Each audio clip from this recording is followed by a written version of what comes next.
Great. Thank you, Mr. Chairman. And I appreciate it, the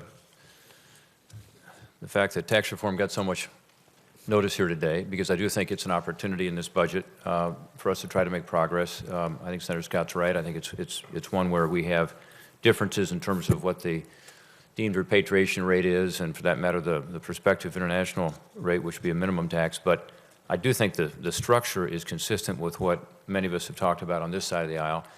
And look, we need to do it.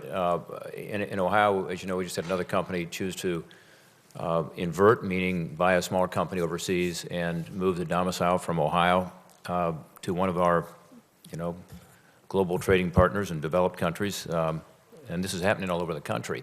More importantly, I think a lot of companies who are U.S. companies can't compete. U.S. workers can't compete, so foreign companies are buying them. There's a study coming out from Ernst & Young soon that says that over 9,000 U.S. companies have been acquired by foreign companies in the past 10 years alone. And finally, it's just tougher to compete. So even if you're not taken over by a foreign company, you tend to have a difficult time expanding. And I've heard this testimony from all kinds of Ohio companies. One small business came in recently and said they completed a deal in all the negotiations in Korea to buy a subsidiary there, and a German company waltzed in and said, we'll pay 19% more because they can afford to. Their after-tax profits are higher. And they lost the ability to expand. So this is happening, and it's American workers who are taking the brunt of it. And so I want to commend you for putting into the budget. I have big concerns about the budget, as you know. Both of us used to be in the budget job, and I don't think it takes on the challenge of our time, which is the mandatory side of the spending. But with this particular provision, I think it gives us a chance to try to do something that will help American workers and therefore not just increase economic growth, but actually create those middle-class jobs that we're always talking about, because these jobs are the very ones that are at stake right now, and that's who loses out if we don't lower the rate. There's a great study done by the Congressional Budget Office that shows that. This is not about the boardroom, it's about the workers.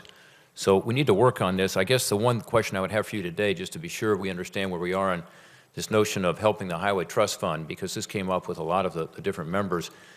There's been discussion of saying, well, why don't we just do a tax holiday? In other words, as we did 10 years ago and 20 years ago, tell folks you can bring money back to this country at a lower rate, and then therefore we'll be able to fund the Highway Trust Fund. Have you looked at that issue? If we didn't do tax reform but rather just did a tax holiday, what would be the impact on the revenues?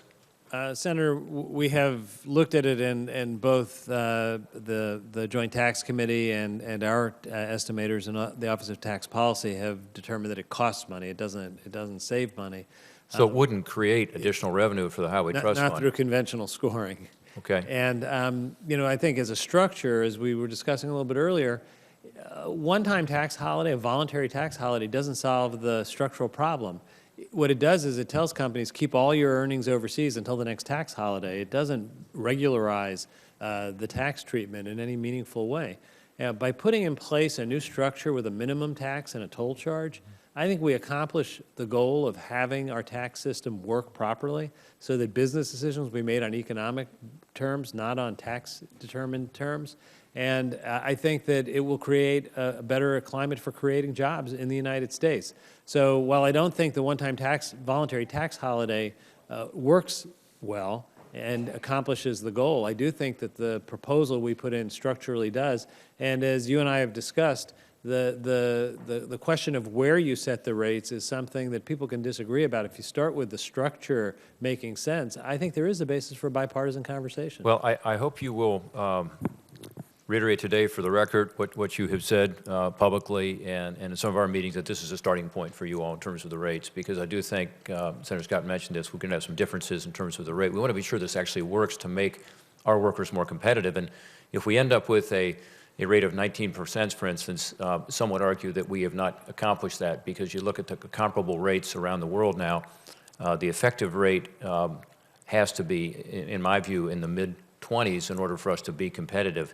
And if you look at the tax rate here plus the 19% minimum, the average rate actually is above the average of the OECD countries. So we hope you'll work with us on the rate, and also to ensure that we do have the ability to help on the Highway Trust Fund. I think we have to come to some understanding on how we're going to deal with the extenders. As you said earlier, maybe those could be part of this, which would make all the sense in the world.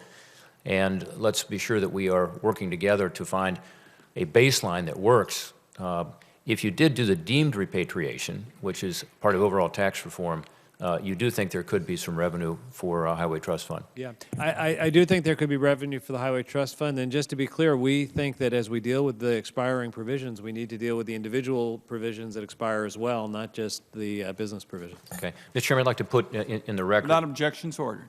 2 letters I got recently from the UAW and from the Ford Motor Company back in Ohio, 2 different plants. It's about this issue of currency. I do think that currency manipulation does affect trade. I hope that you, Mr. Lew, and your work on this issue will help us to try to put in some enforceable standards on currency.